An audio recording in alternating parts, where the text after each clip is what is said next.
What's going on, guys? In this video, I'm going to share with you 10 different tips to working from home. If you're new to the remote working environment, welcome. It's certainly an amazing experience, and there's a lot of advantages and disadvantages to working from home. In this video, we're not really going to dive into those advantages and disadvantages. Instead, I'm going to share with you tips and tricks to make the most out of the work from home remote experience.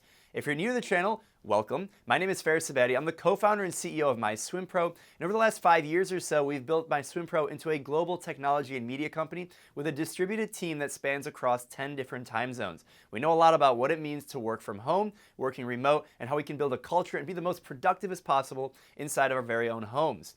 In this series, I help entrepreneurs take their business to the next level. If you have an idea for starting a company of your own, and maybe you're tinkering with something, I'll share the tips and tricks and the right entrepreneurial mindset to put some action behind those ideas.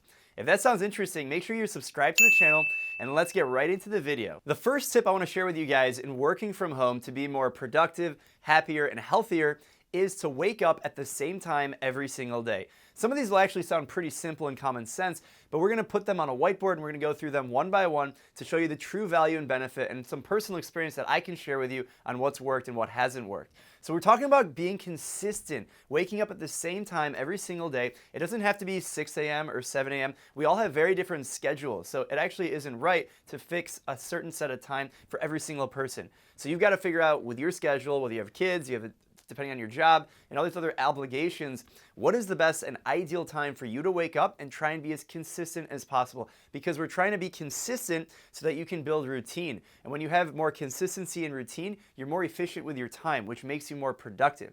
So whether you wake up at 6 a.m. or 10 a.m., depending on your company, you might be able to sleep in until noon, but it's not really sleeping in, because if you're on the same schedule every single day, it's going to build that routine and you're going to be way, way more productive. So it's so important to build that routine. And the second element, which can tie in if you work out in the morning, is to have a workout routine. And it doesn't have to be in the morning, but it's really important that you're active. So the second tip is to figure out how to get your heart rate elevated, because studies have shown that when you have those endorphins flowing and you've got that heart rate going, you're going to be more productive throughout the day because you're stimulated your awareness, and you don't have to go to a point of being fully exhausted. This doesn't mean go and swim 10,000 meters in the morning or go run a marathon. Just do something, and it can be light stretching, yoga. There's a lot of different things that you can do. Check out the MySwimPro app, linked in the description below. There's a lot of things you can do to elevate your heart rate. And even if you don't go to a gym or you're stuck inside for whatever reason, there's a lot of things that you can do, 5 minutes, 10 minutes, 7 minutes, a 7-minute workout, a lot of different options to get your heart rate up. I also recommend that you plan your workout in advance. So you shouldn't be spur of the moment thinking, today I'm going to work out. Or you know what, I really want to work out after this meeting. Or every single meeting I'm going to do 10 push-ups afterwards if I'm on Zoom calls or whatever it may be. Plan out your meetings. You could do it, plan out your workouts. You could do it between meetings. I've seen on Twitter a few different challenges where you do a meeting and then you have 50 push-ups or 10 push-ups, 10 squats, 10 burpees every single meeting. And so at the end of the day, after the meetings, of course, or if you have time between them, you'll have completed a lot of different things. That's a different kind of workout regimen. I actually recommend you figure out some segmented time that you can allocate, maybe put in your calendar. Maybe it's in the morning, part of your morning routine, and you commit to it and you're consistent and you try and be active every single day. This doesn't mean going and doing a marathon, but maybe it's 5 minutes or 7 minutes just to get the heart rate up. It's super, super important. Now the third, it should be pretty obvious, take a shower, right? I mean, it seems pretty obvious, but a lot of people actually don't take a shower every day, even if they have the ability to. If you have clean running water, if you're watching this video, you probably do, because you're on a computer, you're on internet connection, and you probably have a job working from home, which means you have the ability to take a shower. And if you do, you should take a shower every single day. Why? Because it's not only refreshing, but it's good hygiene. Come on, people, take a shower. It's not that hard. So it's good hygiene, and again, it builds routine. And when you have that routine and you're refreshed every single day, it's like rejuvenating your body. It doesn't have to be a cold shower. It can be a hot shower. If you've got a hot tub in your house, hop in the hot tub. The whole point is to refresh your body, to refresh not only your skin, but your internals, and also to refresh your mind. So it's really important to take a shower every single day. Build that routine. Part of taking a shower afterwards is to change into new clothing. So again, if you're gonna work out, I actually recommend you have a different set of workout clothes. It'll make your workout more productive. Even if you're not gonna sweat a lot, it doesn't really matter. Change into a different outfit for your workout and change into a different outfit after you take a shower, ideally, to start out your day. Again, You're building routine and you want to refresh and rejuvenate your body. You change your mindset when you change your clothes. There are some crazy stats out there. If you know them, link them in the description. But I was reading anywhere from like 28%, 33%. I saw 40% of people do not either change their clothes every day or take a shower when they work from home. Isn't that crazy? If you have the ability to do so, you should definitely be taking a shower. Now, you have to be comfortable. This doesn't mean put on a different suit every single day. You can wear a t-shirt every single day. It's fine. Just try and have a different t-shirt that you wear every single day. So super important to have that routine. And I recommend eating, step number 5, eat at regular times throughout the day. Again, we're talking about routine. Not only does this help you be more productive and efficient with your time, you're not wasting your time snacking, which can be unhealthy for you, and in the long run, you're just gonna gain weight. So if you're not really exercising and you're eating a lot of junk food, that's how a lot of people can actually gain weight working from home. You're sitting in your chair, you're not moving, maybe it's a standing desk, doesn't really matter. You need to figure out a way that you can block yourself from continuous snacking throughout the day because it's so easy. You're sitting there at your computer and the kitchen is right there. Maybe you work inside of your kitchen. If you have a studio apartment, you might be literally inches or feet away, a meter away from extending your arm and eating, pulling something out of the refrigerator or out of the cupboard. Avoid the junk food. Figure out when your meals are, plan them. It's important to have the routine, and if you plan the meals, you're gonna avoid snacking a lot. And I also recommend don't buy the snacks that you're weak to. If you know it's 2 p.m. in the afternoon, it's close to the end of the workday, and you're just craving some snacks, you know what, those Chex Mix, those Oreos, whatever it is, leave them in the comments what your favorite junk food is to snack on. We wanna eliminate purchasing those in excess. So you can buy these things on Amazon now, it's crazy.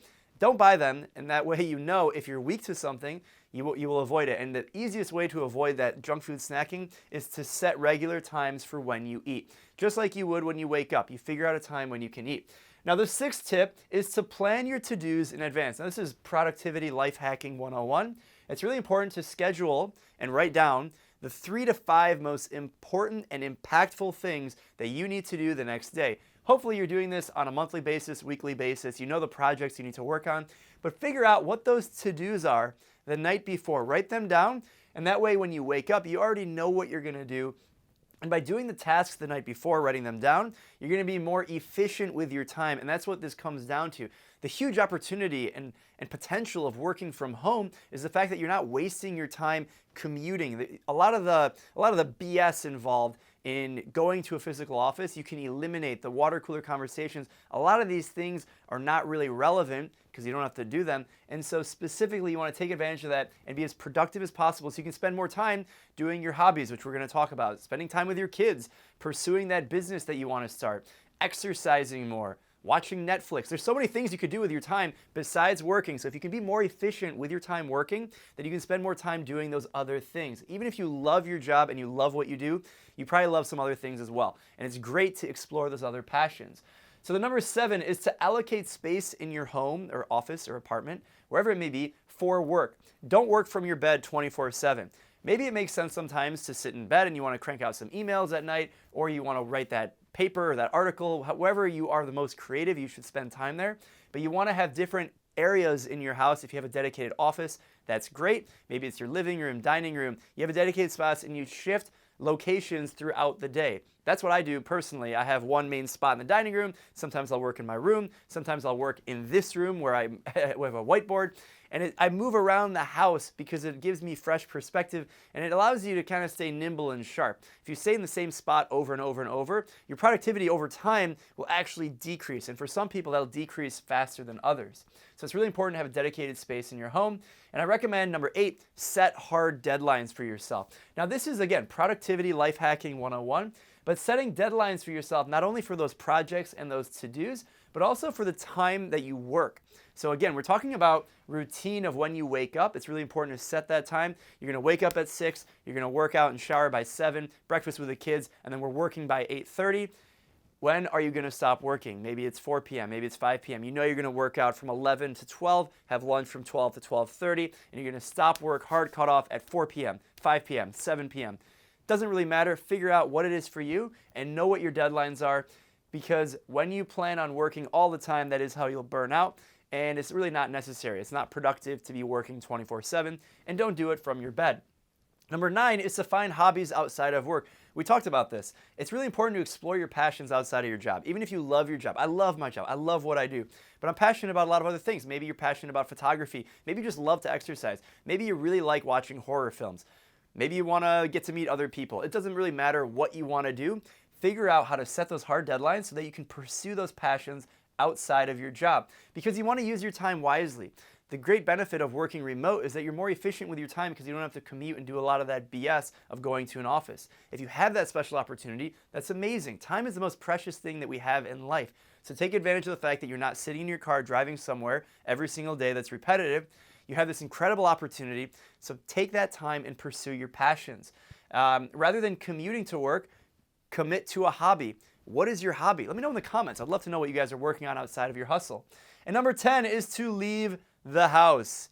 Get that fresh air. It's amazing. You feel so good when you see other people. If you get stuck in your house and maybe you live alone, or you kind of have like the man cave scenario of your office, and you might not ever actually see anyone. If you work out in your home, if you do your work in your home, if you get your food delivered, you really could be confined in your space, and it's really important to get out, see people. Even if you're not a people person, it's okay to get that energy. Maybe it's going to suck energy from you. It really depends if you're introverted or extroverted. But regardless if you're either, it's important every now and then, extroverts need it more often, to go outside and see other people. Go for a drive, go for a walk. If you can't leave your house and you have a balcony, take in that fresh air. It's so important to see other people, and I recommend you want to enjoy the world that you are building. If you're working from home, it means you have some technology element related to your job, most likely, and therefore you are contributing to the advancement of society in some way. Isn't it amazing to go out in the world and to see the fruits of your labor in development, whether you're building an app, whether you're doing customer support, you're doing marketing, you're building a physical product, whatever it is that you're actually doing, go out into the world and see people enjoying the fruits of your labor. That'll give you more motivation, inspiration, and of course, energy to take back to your job inside of your house. That was 10 different tips how to be productive working from home. If you enjoyed it, make sure you give the video a big like. I really appreciate it. And of course, I'm going to recommend a few other videos that I've made that might be interesting to you. The first one is why I started a fully remote and distributed company. I talk about the advantages and disadvantages of remote work. Check it out, linked in the description. Another video I'm going to recommend is how to run a remote company. So if you're an entrepreneur, CEO, if you're thinking about starting a distributed team, I talk about different ways that you can run and manage a remote company, sharing my experience at MySwimPro, building a fully distributed remote company across 10 different time zones. As always, take care, stay safe, and keep hustling.